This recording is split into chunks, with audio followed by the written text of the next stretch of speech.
صاحب مجھے کہنے لگے, میں نے ان کو ترغیب دی, میں نے کہا یار کچھ کھانے پینے میں احتیاط کرو, اپنی توند کہاں جا رہی ہے آپ کی ماشاءاللہ, اور بھی عجیب سی آپ کی ڈیزائننگ ہوتی جا رہی ہے, اور جو ہے میرا پھر اسٹائل یہی ہے بے تکلف دوستوں سے کہ تھوڑا سا احتیاط کرو کھانے پینے میں. یہ تقریباً 1.5-2 مہینے پرانی بات ہے, یہ واقعہ میں نے بہت لوگوں میں بیان کیا, کیونکہ انہوں نے ایک ایسا ملفوظ جواب میں ارشاد فرمایا کہ میں نے اس کو پکڑ لیا, تو مجھے پتہ چل گیا کہ لوگوں کے اندر کیا ہوتا ہے نا.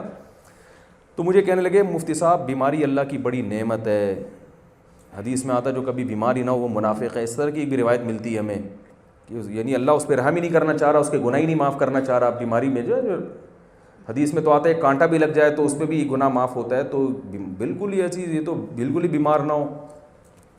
میں نے کہا بھائی جان جو بیماری اللہ کی طرف سے ہو نا, گاڈ گفٹڈ ہو, وہ نعمت ہے.